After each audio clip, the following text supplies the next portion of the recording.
Oke, selamat datang di channel Hati Hatim. Kali ini saya akan menjelaskan tentang bagaimana cara menyetabilkan perusahaan yang tidak stabil.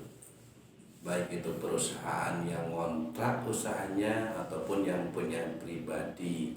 Karena di kondisi corona ini tentunya banyak sekali usaha yang tidak stabil. Gimana caranya? Saya akan jelaskan setelah pesan-pesan berikut ini. Oke guys, channel ini memberikan ilmu, hiburan, dan bisnis. Jadi tolong ya like, comment, and subscribe. Oke, kita lanjut.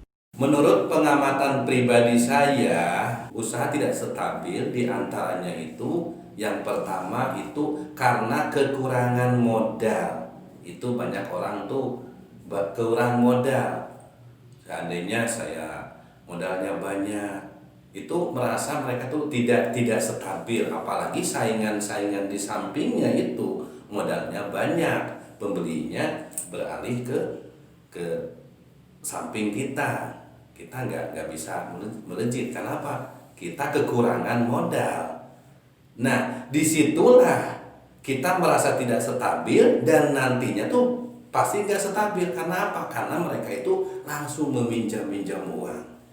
Pasti udah banyak sekali orang yang merasa kekurangan modal, dia memaksakan diri untuk pinjam ke bank misalnya. Supaya apa? Supaya stabil barangnya banyak.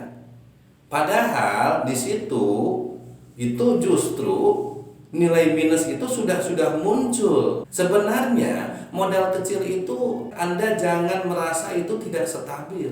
Itu menurut saya modal kecil itu stabil, jalankan aja dulu. Setelah dijalankan, Anda jual ada keuntungan, baru Anda tambah berikan ke barang lagi, tambah modal dari keuntungan. Itu solusinya. Ya. Jadi solusinya dari jualan kita keuntungan, belikan lagi kepada barang. Nanti lama-lama akan menjadi banyak. Oke, itu.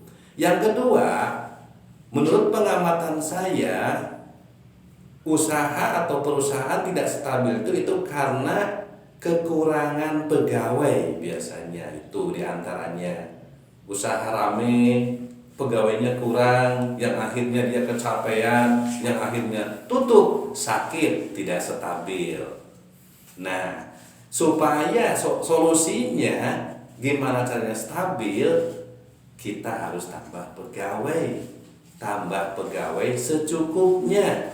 Itu diantaranya kekurangan pegawai. Ada lagi perusahaan yang kebanyakan pegawai. Kebanyakan pegawai ini yaitu usahanya biasa ramenya, tapi pegawainya banyak. Dari situlah kita mengeluarkan untuk gaji terlalu banyak. Maka di situ juga akan mengganggu keuangan. Keuangan itu akan tidak stabil. Solusinya adalah kurangin pegawai, jangan banyak-banyak, secukupnya aja. Itu diantaranya. Yang ketiga, biasanya perusahaan tidak stabil ini khususnya yang ngontrak, misalnya ngontrak warung yang punya cabang 1, 2, 3, itu tidak stabil, bahkan bisa bangkrut, bisa dikontrakan lagi ke orang lain. Banyak sekali di kondisi corona ini, banyak yang dikontrakan tapi tidak ada yang mau mengontraknya. Karena apa? Karena dia itu tidak sanggup bayar kontrakan.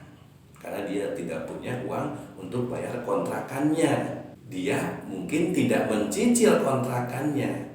Oke? Nah, begitu. Solusinya seharusnya awalnya itu bisa mencicil. Tapi kalau seandainya sudah terjadi seperti ini, tidak mencicil, dan kita mau mengontrak tidak punya uang, maka solusinya adalah jual barang yang tidak terlalu dibutuhkan untuk perpanjangan warung.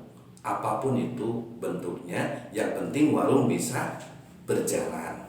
Apa aja? Karena apa? Karena perusahaan ini adalah nyawa.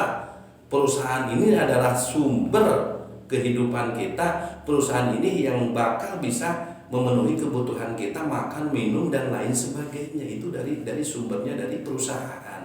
Karena dengan adanya perusahaan kita akan punya pendapatan lebih, keuntungan, setidaknya kita punya keuntungan. Nah, disitulah kalau seandainya Anda tidak bisa memperpanjang, jualah barang yang tidak diperlukan. Yang keempat, menurut pengamatan saya, usaha yang tidak stabil itu yaitu usaha yang mengambil uangnya itu dari mana saja. Contoh, Anda punya perusahaan dua misalnya, yang satu stabil, yang satunya tidak stabil. Nah, untuk menyetabilkan perusahaan ini, dia pinjam dulu, ambil uang dari sini, ambil uang dari perusahaan satu, karena perusahaan satu stabil. Nah, disitulah terjadi pergeseran kestabilan. Yang tadinya perusahaan yang satu stabil, perusahaan dua nggak stabil, sekarang jadi bergeser, perusahaan yang kedua yang tidak stabil jadi stabil. Kenapa? Karena dibantu dari warung satu. Dan akhirnya ini bisa terjadi warung satunya itu tidak stabil. Jadi solusinya adalah jangan mengambil uang yang dari perusahaan yang stabil, jangan. Warung yang stabil biarlah stabil terus, jangan diganggu gugat. Tapi warung yang kedua atau perusahaan yang kedua, kita cari jalan keluarnya, pasti ada jalannya. Karena itu adalah PR-nya. Jangan gali lubang tutup lubang, itu sama aja sebenarnya. Gali lubang tutup lubang itu tetap ada lubangnya. Mau bagaimanapun, gali lubang tutup lubang, tetap itu ada lubangnya. Apalagi kita menggali lubangnya itu dari bank, wah makin dalam lubangnya, karena ada keuangan yang menambah beban untuk bayar bunganya. Oke, ya mungkin begitu saja. Jadi solusinya adalah jangan mengganggu perusahaan yang stabil. Jadi itu ada PR sendiri, pasti ada, seperti yang nomor 1, 2, 3 tadi, menjual barang misalnya, atau mengurangi pegawai misalnya, dan lain sebagainya. Ya mungkin begitu aja. Mudah-mudahan di saat corona ini Anda yang tidak stabil usahanya menjadi stabil. Oke? Salam dari saya, mudah-mudahan bermanfaat. Terima kasih dan selamat berjuang.